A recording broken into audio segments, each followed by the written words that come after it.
So, as mentioned, we will go through all the new and relevant regulations that are coming into practice and has been on sustainability reporting. But first of all, I'd like to introduce my brilliant panel. So, Amandeep, do you want to introduce yourself? Yep, I'm Johal. I work for Triton, the private equity fund, so GP. And I've been part of the ESG program at Triton since the beginning, in 2013, coordinating that with a colleague of mine called Graham Ardis. I am Jovana Stopic. I am the ESG manager at IK Investment Partners, a mid-market European private equity firm, and I manage all of our ESG engagements with internal and external stakeholders. Hi everyone, my name is Yohan Hill. I'm the Director of ESG and Responsible Investing at Adam Street Partners. Adam Street is a global private markets firm based in Chicago, but with 10 offices all over the world, so we're quite global. We focus on both fund of funds and direct company investment strategies. I started in this role earlier this year. It's a new role, but Adam Street has been an early advocate of ESG, so we've been PRI signatories since 2010. My remit is to accelerate the ESG monitoring, reporting, and also integration at Adam Street, and also I chair the ESG committee, which oversees our ESG goals and strategy. Perfect. So thank you for that. And so there's a lot that's been going on in the sustainability reporting space, and I think we all been spending a lot of time thinking and working on this for the last few years, and will probably be more going forward. But so first of all, let's touch on SFDR. And Jovana, do you would like to introduce us to the topic and what you're doing in that space right now? So SFDR, the EU regulation on sustainability-related disclosures for financial service actors, has come in force earlier this year in March, and it's one of the regulatory acts that EU has been pushing forward as part of the EU Commission Sustainable Action Plan. So all the pieces of legislation that we're discussing today fall into this wider umbrella and are, in a way, to be observed and analyzed and applied together. The purpose of this specific regulation is to achieve more transparency on how financial market participants and advisors consider sustainability risks in their investment decisions and in their insurance or investment advice. And this sort of sets the tone on how this regulation should be applied. We can't go today into all the nitty-gritty legal details that are very interesting for us, at least on this panel. We can only sort of provide broad brushstrokes of what SFDR is about. But generally, the idea is for all the firms, and this is also what we did to your question, how what we've been doing and how we've been applying it, is to reconsider their strategic business and policy decisions and their approach to ESG, and then make adequate disclosures on how they consider sustainability risks in their decision making or in the advice they're providing, and make these disclosures on the website, in pre-contractual documents, or in periodic reports, depending on the type of disclosure that is required. So as you can already conclude from what I've said, it applies to financial actors. So this would be financial market participants such as AFAMs, UCITS managers, MIFID managers, MIFID investment firms, etc. It applies to advisors, but also separately to financial products that they're putting in the EU market. And this is really a really important distinction, as it impacts how we as firm are supposed to apply this. So on sort of on an entity level, all firms are supposed to disclose on their website how they are, how they're in their policies and in their processes, they're integrating sustainability risks into their decision making, and then also how this is reflected in their remuneration policies. And all the firms captured by the SFDR are supposed to make these disclosures on the website.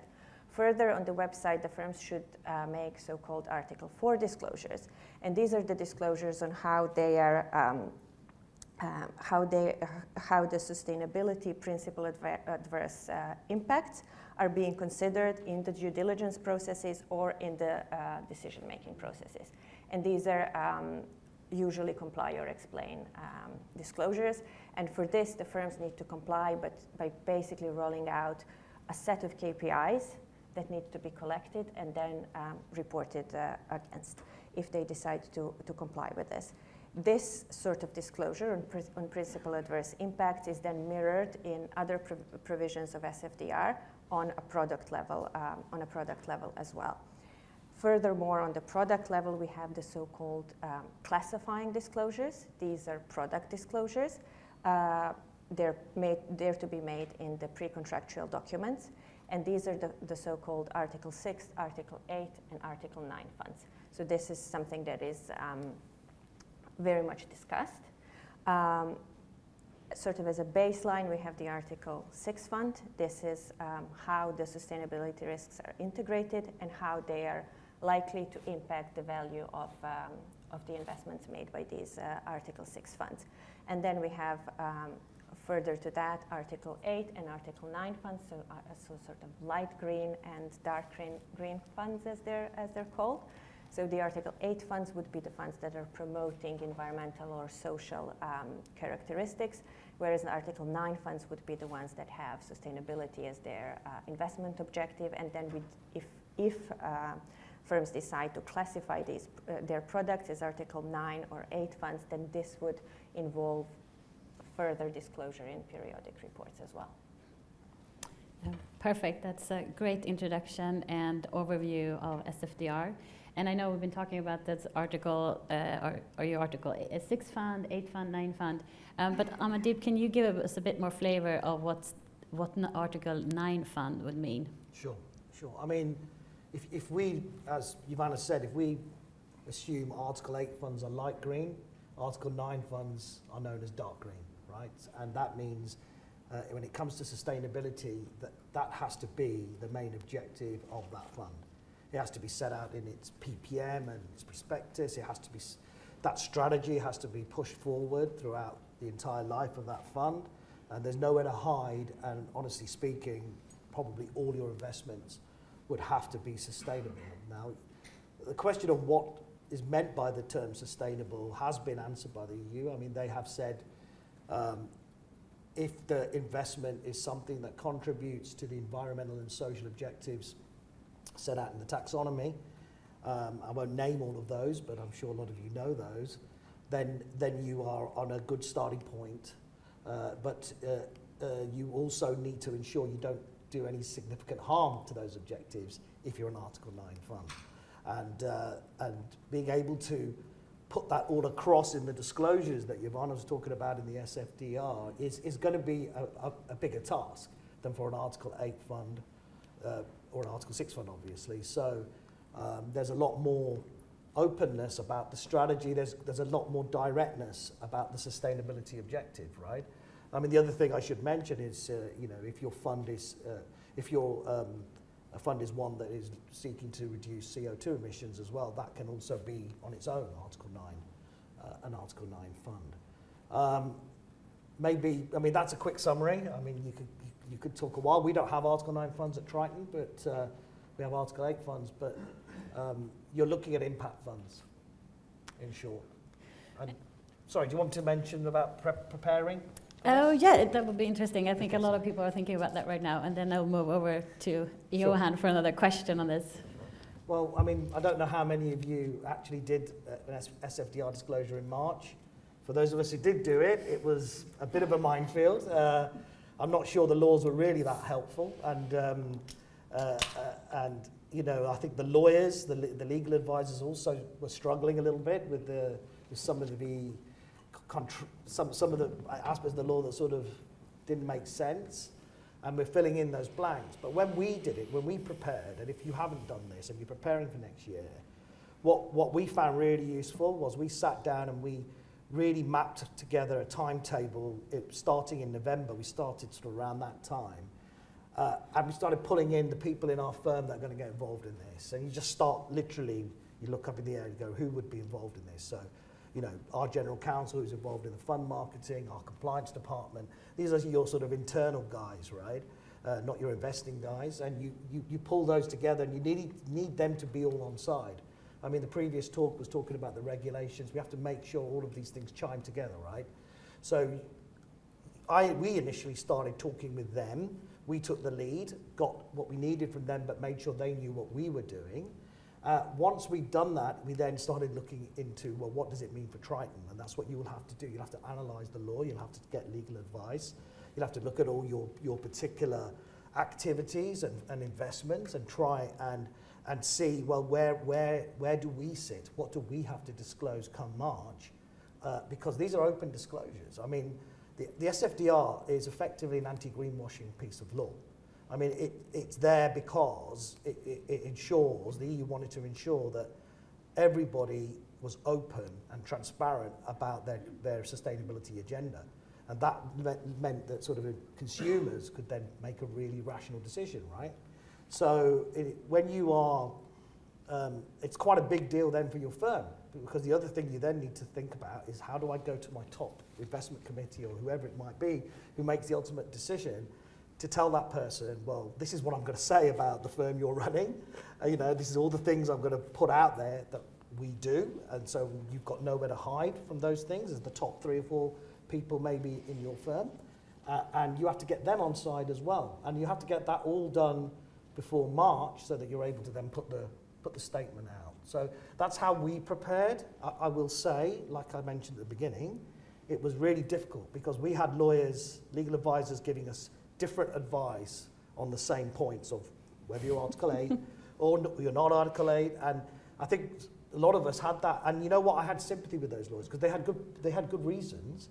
But because this is a brand new law, it's always going to have this sort of push and pull and people taking different views. We were able to declare Article 8, and if you want to declare Article 8, if you have, when you raise the money for the fund, talked about your ESG principles and the fact that you have all the things Jovana said, that you would put environmental and social characteristics into the way you make decisions, you then are on a very good starting point to be able to go Article 8. But I would also say, and just to finish, that if you are not getting any reporting from your investments, you are going to struggle to justify your Article 8 status. I mean, the lucky thing we had at Triton was that we'd been doing some form of reporting from all our portfolio companies since 2013. I don't think it's perfect yet, to be honest, but that gave us an advantage in terms of being able to say, well, actually, you know, when we look at Article 8, what it means, maybe for these new funds where we talked about ESG, when we raised the money, I think it's fair enough to declare. So I have a question for Yohan, who might have the LP perspective best here on this panel. So would you see it as a competitive advantage to have your funds classified as Article 8 or 9? Well, well, yes, it's a mixed answer. It's a little bit of yes and no. I think from the LPs that we get, that I interact with, they're all asking about the SFDR, so we're getting a lot of questions about that, and to what extent we have managers who are classified as, you know, with funds that are classified as Article 8, Article 9, etc. So there is interest, but I think the interest in impact investing goes beyond what's happening in the EU. We have investors in the US, for instance, or in other parts of the world, and they're not necessarily centered on the EU's definition of impact investing as their definition of impact investing. So I think it's a nuanced picture. I think there is some value to the credibility that the SFDR is bringing, but I think we're early days still in that process, so it remains to be seen.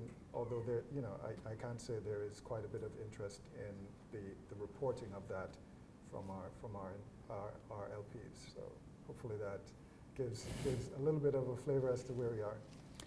And also one more question on SFDR and preparing for that. Has it in your firms been more of a legal team being involved in this, or has it been more strategic discussions? Would any of you like to For comment us, on we that? started preparing very early on, far in advance. And as we do for other pieces of regulation in this space, we have a setup where the ESG team obviously is keeping on top of the regulatory developments that are in the pipeline, because all of these things are linked a lot to the firm's strategy about planning ahead, planning for products that you will put in the market in the future, but also working with your portfolio companies. They are all in different places on their sustainability journey. You have to meet them where they are. You have to bring them up to speed. Where necessary, help them set up processes in place to be able to report all the KPIs that you will be asking for them in the future, help them prepare for the upcoming regulation. So the way we do it is that the ESG team is on top of the upcoming regulation and has regular channel of communication to the top management of the firm. So we start there. We don't start from the bottom. So we start by briefing the management of the firm on monthly and quarterly basis on what is in the pipeline, how could this potentially affect us as a firm, our portfolio or specific parts of our portfolio, and what are we doing to prepare, how are we going to approach this, etc. So we start at the top and we start really early.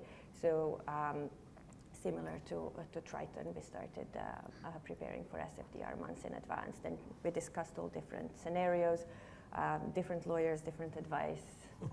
I absolutely agree with what Amandeep said on that. And then we take it from there. I mean, you have to gauge, you have to get the strategic thing right first, right? Because if you have to talk to the top people in the firm and gauge where they want to take the fund and the funds.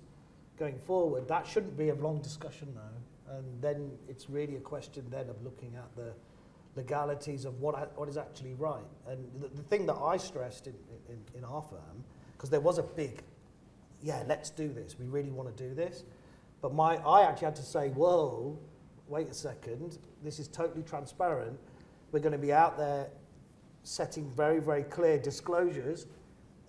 There are things you can't do. You can't declare all your funds Article 8. That's not possible. There's lots of reasons why you've got to. It's an anti-greenwashing law, right? And our job, I suppose, my job as a sort of counsel, is to say we can't put anything out there that is just not true. And if there's a risk, or if even there's a little bit of a, you're not really sure, then we won't put it out there. Simple as that. And that you have to explain to your investing guys, the strategic guys, let's say, and make sure they understand that. Perfect. Thank you for that. Very insightful. So SFDR is not the only regulation that we are having on our table right now. So moving over to the EU taxonomy and the UK Green Taxonomy, I wonder if, Yohan, if you'd like to introduce us to that and what you are doing in that space? Yeah, sure. I'm happy to do that. Just one additional point to what Absolutely. Amandeep was saying. I think it's important to stress that whether you're Article 6, as most of our funds are, Article 8 or 9, I don't think that's necessarily the same thing as saying you're not having a positive impact with your businesses, whether you're classified as Article 6, Article 8 or 9. I think that's an important distinction, because it's, to your point, I think you don't necessarily need to go out to market to say you're Article 8 or Article 9 to be having a positive impact. It's not like saying your funds are not necessarily achieving good things. So I just wanted to throw that in. But as it relates to the EU taxonomy, the EU taxonomy is effectively a classification system for environmentally sustainable investments or business activities. So there is talk of a social taxonomy coming out, which will capture some of the social side of things, but for now it's environment, and largely it's looking at 6 environmental objectives that are more or less aligned with the European Green Deal, which is aiming at net zero by 2050 in Europe. So the first 2 are climate change adaptation and mitigation. Those are the more advanced of the set, or the most advanced, because we've already seen technical screening criteria for them that have been adopted, so we more or less know the thresholds for that. But for the other four, which include protection of water and marine resources, biodiversity, pollution prevention and control, and I think I'm missing one, which circular economy. Those are to be determined. Those criteria are to be determined by the end of the year, I think is the timeline. So it's primarily a classification system for what is green, but it's linked importantly to other disclosure requirements, including taxonomy disclosure requirements, or what we've just discussed in terms of SFDR disclosure requirements, because if you are Article 8 or Article 9, you'll have to report on the proportion of your investments that are sustainable as defined by the EU taxonomy. So it's quite an important piece of regulation, an important piece of the puzzle. The UK, of course, has started work on a UK Green Taxonomy, which will mirror the EU taxonomy, but will be kind of UK-centric, so to speak. But yeah, that's where we are in terms of the classification system. For us, I think what's exciting and also challenging is that yet another thing to report against, but no, seriously, it's also an opportunity to get, I suppose, better data on our sustainable investments. So we, as I mentioned earlier, we don't have any Article 8 or Article 9 classified funds in the market at the moment. However, we are looking at impact investment strategies, and sustainability is one of the themes that we're looking at. So these standards are quite an important reference point. And I think for anyone in the world who is developing an impact strategy, they'll be looking at what's happening in the EU as a guide. But I think, taking a step back, I think the big challenge for us is actually we're fund of funds investors. We're tracking 25,000 companies in our portfolio across over 200 GPs. 450 of those companies are direct investments. We rely heavily on our GP base to provide us with the data that we need in order to be able to disclose. So if we can't get that data, there's no way we can classify ourselves as Article 8, Article 9, because we won't be able to meet the requirements. And that's not to say that we're not investing in impact funds. I mean, some of our, Verdane is one of our GPs. I mean, we are investing in GPs that are promoting impact funds, but also are having impact by virtue of the industries that they're working in, healthcare, tech, education. But without the data, we can't necessarily declare that. And I think there's a chicken and egg situation that we're in, where we're looking to get better data from the market. Hopefully that covers that. It's a good point about the chicken and egg. I mean, the SFDR came out before the taxonomy. I mean, the idea really maybe was the other way around, and people can talk about that, because once you've got all that data from the taxonomy, you're able to make those disclosures are going to be much more valid and much more clear. So I think next year, from our perspective, preparing for the taxonomy is an enormous task in two sort of distinct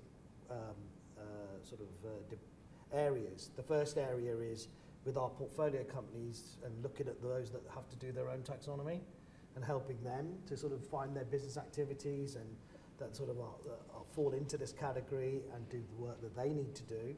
And then there's the fund's own disclosures and getting ready for that next March, and that means we have to get loads of data from the portfolio companies. So very burdensome for them, right? But we'll have to get that data in. But the third aspect is, of course,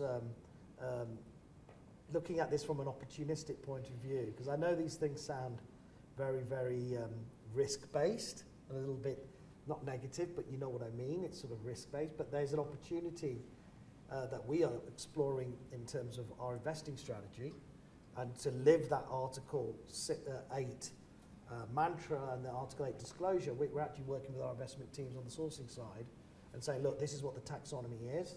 Where are the opportunities to invest with sustainability as a tailwind, rather than a headwind. So we're actually working directly with our investment captains in relation to that. So preparation for that taxonomy is enormous. We have 48 companies. You know, we have companies that employ 40 people and companies that employ 20,000 people worldwide. And being able to sort of get ready for all of that is a big chunk of what we're doing this year. And I think that's a really important point, the last point you made. And for example, we have no Article 8 funds or Article 9 funds out there and, at the moment. And even where we wouldn't necessarily be formally obliged to make some of the disclosures, there are other pressures and other reasons why you want to prepare for taxonomy that are not just regulatory compliance. And this is exactly what you talked about in preparation with the deal teams, and we're doing a very similar thing, and we are looking very closely at our portfolio and preparing as if we were to disclose imminently, although we may not be forced to do so. And this is also where you, as I think as a firm, have to be keenly aware of where the market is going and where other GPs are moving and where things will be, and start preparing very early on, regardless of whether you will necessarily have to comply straight away. So a bit conscious about time. So there are two more regulations that I think we are thinking a lot about right now, and that is CSRD and also the EU supply chain due diligence framework. Do you want to comment on that, Amandeep? Yeah, I mean, these two directives are a bit early stage, so I'll try and summarise what I know about them and what I've been telling our portfolio companies in terms of getting ready for them. I mean, the CSRD it replaces the old non-financial reporting directive. For those of you who know about that, I mean, you know, that set out for about 11,000 businesses across Europe a requirement to report on environmental issues, social issues, not related to sort of the finances. Now, the key thing about the new directive, and what's most important, is it really increases the scope. So it's not 11,000 companies anymore that it's going to hit. It's going to hit about 49,000 companies across Europe. So a lot more of the companies that we're involved in are going to get caught by it. It is going to sort of also set standards, actual sustainability reporting standards, much like you get in the financial world. I think they're looking at SASB and GRI and all of these things, but this is all work in progress at the EU right now. And the other sort of, I suppose, key takeaway, I'm conscious of time too, is that it's going to focus on double materiality. Now, those of you who don't know what that means, is it's not just about how sustainability affects your business, it's about how your business affects the world. And the reporting is going to focus very much on that, and make businesses transparent about that. As an intro to the supply chain directive, should I just go straight on to just introing that? Go ahead, we have 2 more minutes, so you get 1 more minute before. Yeah, I mean, the supply chain directive, I mean, a lot of businesses do supply chain diligence, but essentially it's going to really just take this all to another level. First of all, businesses that are caught, which is quite a lot of businesses that we're all involved in, are going to have to do mandatory due diligence on all their suppliers. Now, normally, those of you who work with companies, they usually pick, you know, an X percentage and just do those and diligence those properly. But this directive is going to make them do it on all of their suppliers, and they're going to focus. They're still just going to focus on human rights, so human rights compliance, human rights, make sure there's no human rights abuses, child labour, etc. It's got to focus on the environmental agenda as well, and on the big ticket sort of governance items like anti-corruption, etc. So it's going to be a real burden. Not that it's not needed. I truly believe it is for an ESG agenda to work. But all these businesses are going to have to create a whole new system to monitor their supply chain in a way that they've never had to do before. Germany has already come out with its own law, for those of you who do know, and you know, there was a lot of pushback from businesses in Germany when they came out with that law. In terms of timing for both of them, who knows? I think you're looking at things that are going to be coming to force and really hit businesses in 2024, but it's an EU timetable, right? So, we'll see, and that's for both of them. And in terms of preparing, what we're just trying to do is get the word out, right, to our portfolio companies and have them preparing for it, yes, straight away. Thank you. And any last thoughts that you want to share quickly to the audience before we wrap up here? On this particular question, or just? No, in general, if you have any No, great last comments. No comments from me. I don't know, Jovana. I mean, I think it's important you mentioned human rights specifically. I think that will be the next big frontier for both EU regulation and national regulation. And that's something we're trying to now push to our portfolio companies and really focus on. Perfect. Well, thank you very much. Very great insight to this topic. We could probably spend a whole day talking about it, but at least I hope you all get a good overview of what these firms are doing right now anyways. Thank you very much for listening. Thank you. Thank you.